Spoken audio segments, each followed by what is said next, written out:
parelles, a nuestras parejas, als nostres professors, a nuestros profesores, a la gent que ens escolta a la peña sin general. i a RAC1. Ahora está haciendo la pelota a la casa que nos da de comer. Vamos a intentar expresarnos en lengua castellana, pero después de toda una vida escolar de inmersión lingüística en catalán, comprenderán que no nos será fácil. Sí.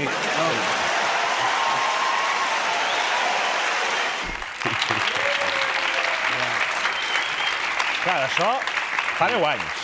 Sí. Creieu que ara podríeu fer el mateix discurs? No, jo no ho faria. Jo hi he pensat, Òscar, si vols ja agafo jo la... Parla tu aquí. No ho faria perquè, en definitiva, aquest discurs el que ve a dir és no us preocupeu que la diglòssia funciona, la substitució lingüística va tota metxa, no us preocupeu, parlem la vostra llengua, som amics, no ens piqueu al cap que estem en època d'estudiar.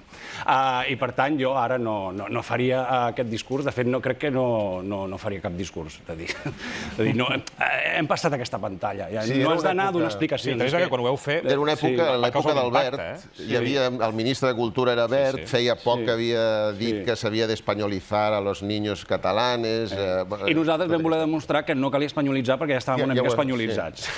I bàsicament això, jo crec que ja han passat la pantalla i ja el proper és que ni tan sols et donin aquests premis perquè diu, aquests no els hi donarem, per què els hem de donar aquests premis a aquests senyors de Barcelona que tenen el seu rotllo? De Barcelona, de Catalunya. Amb el futur de la llengua? És a dir, teniu fills petits, per exemple, vosaltres? Sí. Noteu que realment descuiden la llengua catalana? És complicat, és complicat. Bueno, no és complicat, és que estem en un procés de substitució lingüística. És a dir, si nosaltres com a catalanoparlants a Catalunya no parlem català, qui el parlarà?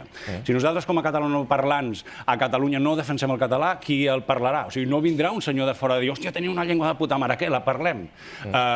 Si nosaltres no parlem el català a TV3, qui la parlarà? Tenim un canal o dos? Sí, per això, quan tens canalla, perdona, però quan tens canalla te n'adones que socialment, jo, per exemple, clar, a mi m'obsessiona el tema de... Treballem amb la llengua i l'hem de fer servir bé a la mesura del possible. I quan corregeixes els nens de dir no, aquesta paraula doncs no es diu així... Se m'ha caigut. Se m'ha caigut, no? Has de dir m'ha caigut. Home, és que sempre estàs al damunt, relaxa't una mica.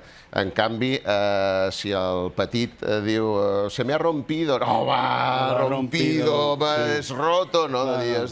O sigui, aquesta diferenciació, o sigui, un barbarisme en castellà o en català, que encara catalans continuem prenent-nos-el com, home, és impossible que... No es pot parlar malament. Una amoto amarrón, no? O sigui, tu no pots sortir en cap mitjà, diguem, espanyol o d'àmbit espanyol, d'àmbit castellanoparlant, dient m'acabo de subir una moto amarrón i, en canvi, aquí, jo, començant per mi, que he hagut de reconstruir el meu català, que és la meva llengua materna, però no és pas ni la llengua que parlava amb el meu pare, ni la llengua que parlo amb el meu germà, ni la llengua que parlo amb el meu millor amic, ni la llengua que parlava a l'escola, ni la llengua que parlava al barri. De fet, jo, quan surto del barri als 18 anys, em penso que el català és una llengua que s'havia inventat ma mare per parlar amb mi. M'entens? I clar, i de tant en tant m'arribava de TV3 de dir, hòstia, aquests parlen la llengua de la meva mare, uns dibuixos que feien els descamissats, el senyor Cordills, unes coses de dir... Aleshores, clar, jo també veig que el meu fill també necessita referents en la seva llengua. És a dir que... És per això que jo he presentat els contes del